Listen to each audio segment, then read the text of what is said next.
Bine ați revenit la Echilibru! Sunt gazda dumneavoastră, psiholog Elena Harbor, iar astăzi vorbim despre antreprenoriat. Dintr-o dublă perspectivă, totuși, pentru că avem avantaje și avem dezavantaje, mai ales în această perioadă când suntem în plină criză economico-financiară. Vorbim cu un expert, cu Nelu Cosma, despre această posibilitate și totuși despre lucrurile pe care le avem de făcut. Bine ați venit în emisiune! Bine v-am găsit! Titlul este matematic, aproape echilibru. Poate că discutăm astăzi și despre dezechilibre. Dezechilibre care ajung să strice chestii absolut spectaculoase. Am văzut oameni care au pornit cu o energie spectaculoasă, cu un fizic puternic, cu o minte puternică, cu mult curaj și au sfârșit prin dezechilibru. Iar dezechilibru, știți cum e, naște întotdeauna probleme. Da, naște și probleme, dar în același timp naște și progres. Pentru că dezechilibrul poate conduce la echilibru dacă îl gestionăm și îl ghidăm corect, dacă îl lăsăm să ne sperie, devine dezastru. Eu cred, am început să cred că am dreptate atunci când spun că ființa umană n-a fost concepută, sau creierul, de ce vă ocupați dumneavoastră în special, nu a fost conceput de divinitate, de creator, de Dumnezeu sau de cine a fost creat. Nu cred că a fost creat să suporte atâta agresiune. Și vorbim de la tehnologie, crize, una după alta, pandemie, iată, într-un timp atât de scurt, dacă ne gândim la calendarul planetar, am trecut într-o mie de stări. Și asta provoacă dezechilibre și de asta avem întotdeauna nevoie de specialiști. Da, și suntem aici exact de aceea și vorbim, pentru că avem dezechilibre puternice care nu par să dispară nicăieri și totuși trebuie să facem față acestui lucru. Sunt antreprenori care au probleme, sunt antreprenori care vor să dezvolte acum, în criză, sunt entuziasmați, vor să ajungă undeva, nu prea ajută contextul. Sau poate că da. Să știți că vorbim de antrenori pe care îi cunosc eu. De 30 ceva de ani tot închid sau deschid societăți și trăiesc într-un fel sau altul într-un scenariu aproape repetitiv. Da. Adică am ajuns la performanță care atunci când intri în birou și te întorci cu spatele, scrie loser sau campion. De foarte multe ori, energiile pe care le degajează la final sunt, dacă vreți, autodestructive. Adică eu nu cred, și am spus-o întotdeauna, nu cred că problemele sunt atât de mari încât să nu trecem pe... Dar de foarte multe ori avem nevoie de ajutor. Și acum, încă o dată, mă întorc la dumneavoastră, așa cum dumneavoastră a spus despre echilibru. Ce înseamnă echilibru atunci când în jurul tău este atâta agresiune? Psihică, fizică, tehnologică. Înseamnă, în primul rând, să fim raționali și, în primul rând, să facem o evaluare corectă asupra realității. Pentru că, știți foarte bine, fiecare om gândește în felul lui și primește către el ceea ce îi se pare că e potrivit sau nepotrivit. În funcție de dorințele noastre suntem mai atenți la lucrurile care ne plac și în funcție de fricile noastre avem tendința să luăm prioritar în vedere doar lucrurile care nu merg și să le amplificăm. Și hop, dezechilibru. Și hop, dezechilibru. Este mult mai ușor să fim dezechilibrați decât echilibrați. Uneori ne place chestia asta? De cele mai multe ori. Și dezechilibru în afaceri, dezechilibru în dragoste, dezechilibru în sănătate, nu-i prea mult? Cred că n-ați auzit doar o singură dată oameni care spun că dragostea trebuie să fie cu năbădăi, că dacă e cu minte nu e bună.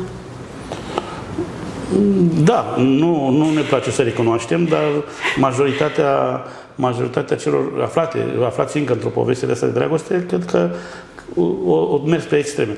Tocmai de aceea și în zona de afaceri tendința este să punem prea mult sau prea puțin.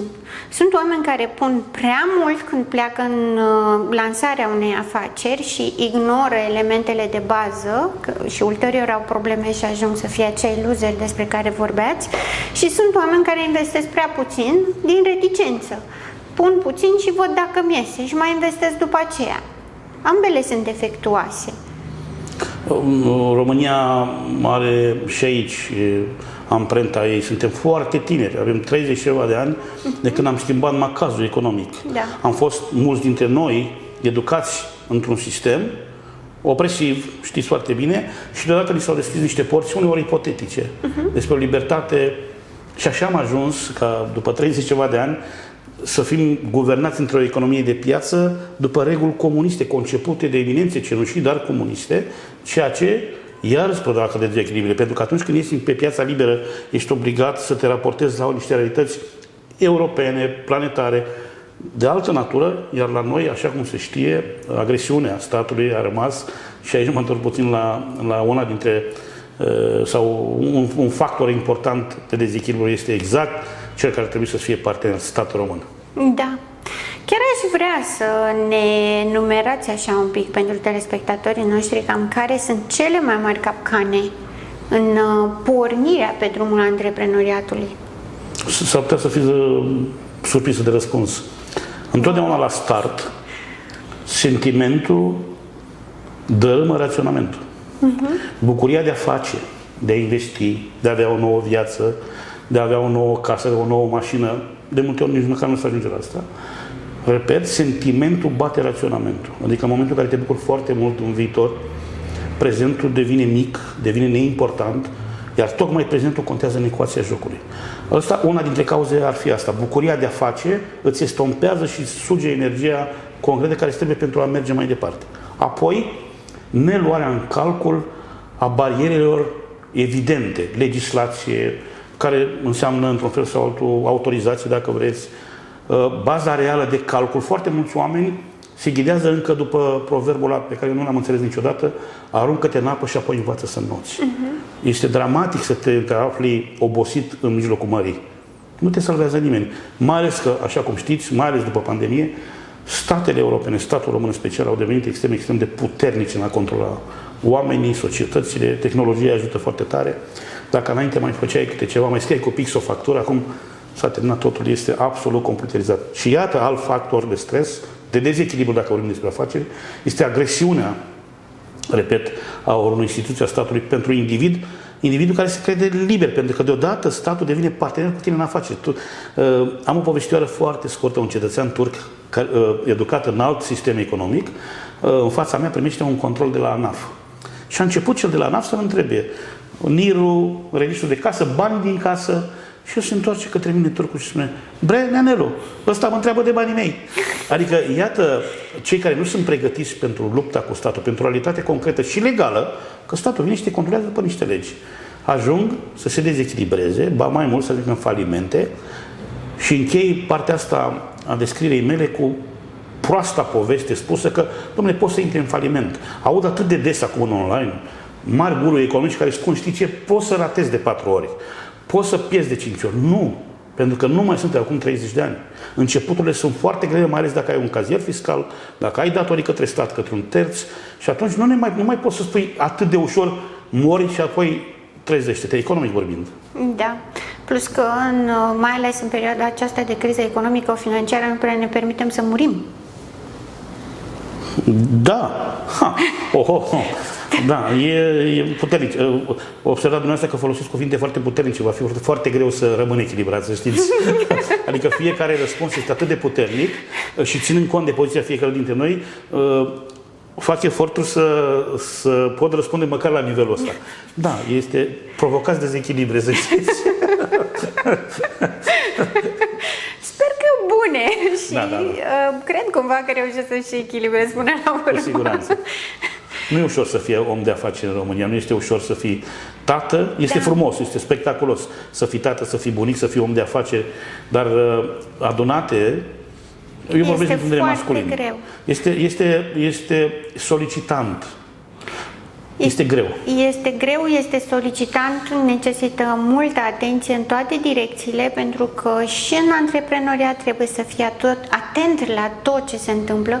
De asta am și zis că nu ne permitem să murim, pentru că investițiile pe care le facem în zona de antreprenoriat sunt susținute de niște eforturi anterioare, de cele mai multe ori ocupă majoritatea bugetului pe care l-am gândit de dinainte.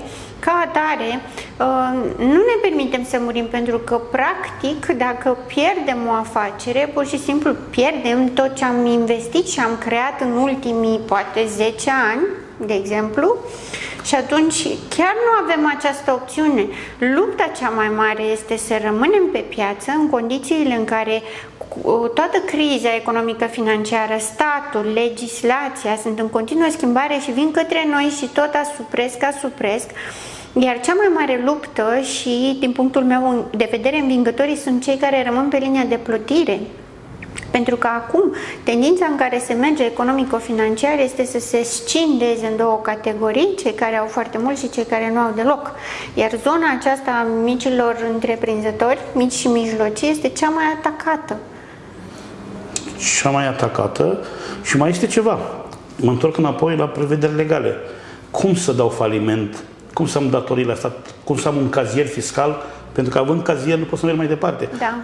Mi-ar plăcea, știți că și industria și tot ce înseamnă pierdere, tot ce înseamnă insolvență, tot ce înseamnă faliment, ele într-o lume civilizată sunt gândite ca niște instrumente de autoapărare. Da. Pe când nouă ne lipsește ceva foarte important. Educația. Educația să mergi atunci când ai nevoie la un psiholog. Educația să mergi la un lichidator atunci când simți că pierzi. Să-ți iei un avocat bun. Eu am o poveste pe care le-o impun partenerilor mei. Le-o impun. 2023, din punctul meu de vedere, are ceva special. Nu mai poți să faci aproape nimic singur. Și atunci am făcut niște povești individuale care sunt complementare și obligatorii. Vreau să ai cel mai bun medic, vreau să ai cel mai bun contabil, vreau să ai cel mai bun avocat, vreau să ai cel mai bun din toate. Pentru că diferența dintre a plăti un om bun și unul slab nu este foarte mare. Ba din contră, constat că pe piață sunt mai scumpe scroci. Da. Și atunci, și este mai scump un serviciu de slabă calitate decât unul de bună calitate, pentru că există această mentalitate, mă duc unde este mai ieftin. Pe de altă parte, ieftinul la sfârșit te costă mai mult pentru că trebuie să și repari, ceea ce nu se întâmplă la un serviciu de calitate. Ai o sumă, dar știi că ți-ai rezolvat problema și ești acolo unde trebuie. Îmi cer scuze, v-am întrerupt. Nu e vorba. Mă gândeam că, încă o dată spunând, este bine să ai specialiști lângă tine, pentru că nu este vorba dacă, ci când ai nevoie de ei. Este chestia asta de vineri. Eu am un obicei și cu grupurile mele discut chestia asta. Este vineri, sună-ți prietenii. Dar eu când spun de prieteni, nu spun cu prietenii de șpriț. Spun de salvamarii economici, de salvamarii medical, cel care la ora 12 noapte ai nevoie să-ți eliberezi o factură sau ai nevoie într-un control care a venit neanunțat. Adică trebuie să, apropo de afaceri și de echilibru, echilibrul ăsta se clădește. Da. Nu numai cu medicamente. Da? Nu numai cu sport, nu numai cu respirație. Se clădește, dar nu avem educație. Și de-aia spun, țineți minte că am avut o discuție cândva despre o conexiune lor unui psiholog în echipa unei... Nu trebuie să ajungi să ai nevoie de el. Poți să le iei ca ghid? Da. Ca să nu ajungi în postura în care să ai nevoie de un psiholog. Da. Preventiv. Preventiv, da, e și asta o sarcină lui. Eu cred că aveți pacienți care aveți, cum să numesc chiar? Clienți. Clienți? Da. Ok, aveți clienți. Știu că sunteți foarte atentă la termeni și de aceea, încă o dată, este foarte greu să vorbești cu un specialist. Dacă erați contabil, vorbeam până dimineață. Vă ascult. Da, este important să avem în vedere termenii, pentru că termenii fac nuanțele dintre ceea ce vrem să spunem și felul în care suntem percepuți. Și într-adevăr, aveți dreptate, eu sunt foarte atentă la termeni pentru că vreau să fiu percepută conform a ceea ce vreau să zic. Pentru că vorbim despre dezechilibre și dezechilibru nu înseamnă lipsă de șansă. Vorbim despre un dezechilibru care produce progres. Pentru că niciun progres nu vine într-o stare de confort și de liniște, pentru că atunci suntem mulțumiți și suntem relaxați, ci progresul vine prin pierderea confortului și automat trebuie să fie un minim de dezechilibru. Însă chiar și dezechilibrul trebuie calculat și aranjat în așa fel încât să fie un minim de dezechilibru productiv și nu un dezastru. Adică tot un echilibru. Tot un echilibru, dar dezordonat. Da, să știți că trebuie să știe toți cei care ne ascultă că n-am avut niciun fel de regie, Da. totul curge. Natural. Și atunci am să spun așa, este important ce spuneți, este important să vorbim, să ne gândim la echilibru. Vorbim cu dumneavoastră, mi-am dat seama că nu m-am gândit niciodată la echilibru ca la o obligație, ca la o sarcină. Adică, nu e mai bine să fiu echilibrat? Nu e mai bine să nu fac eu prostioara asta pentru că mă dezechilibrează? Da, ar fi bine dacă am avea această educație și să o facem cumva a priori, înainte să ne apucăm de treabă, exact pe ce spuneați mai devreme, ca și primul lucru care destabilizează cel mai tare, un entuziasm prea mare. Pentru că întotdeauna avem planuri, întotdeauna avem dorințe, ne facem mediul în așa fel încât să putem să pornim cu entuziasmul la treabă. Însă, entuziasmul și el poate să fie destructiv, chiar dacă este o latură pozitivă. Orice avem în exces este mai mult decât ar fi necesar să fie, poate produce dezastru și poate lucra împotriva noastră ca un autosabotaj. Deci întotdeauna vine rău. Da. Dezechilibrele sunt create și de o echipă proastă, și de o alegere proastă, și în viață, și în afaceri. Dar echipa nu alegem noi. Ok. Și ca atare intră tot la autodezechilibru. Este vina mea dacă nu mi-aleg oamenii potriviți. Dacă eu aș fi un antreprenor acum cu probleme, dezechilibrat, Da. care ar fi prima frază pe care mi-a spune-o? Care crezi că este dezechilibrul tău? Nu material în sub nicio formă, pentru că materialul mă descurc. Care crezi? Da? Mi-este greu să-mi pun gândurile în ordine. Exact. Acesta crezi că este dezechilibrul tău. La ce te ajută să nu poți să-ți pui gândurile în ordine? Nu mă ajută. Crezi că nu te ajută Am pentru nevoie de că specialist. ești obișnuit să crezi că nu te ajută și specialistul este să-ți arate că de fapt te ajută. Foarte interesantă abordarea. Deci, de fapt, îmi spui că tot dezechilibrul ăsta este, de fapt, primul pas către echilibru dacă am Dacă cu cine îl să... fac. Dacă îl fac. Foarte tare. Da. Ce i-a spune unui om care a pierdut tot? Care a pierdut tot? În afaceri. Că în primul rând a câștigat totul.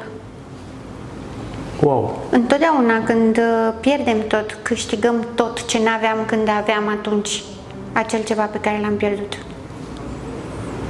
Întotdeauna în univers există legea balansului și a echilibrului, tocmai de aceea și emisiunea se numește Echilibru.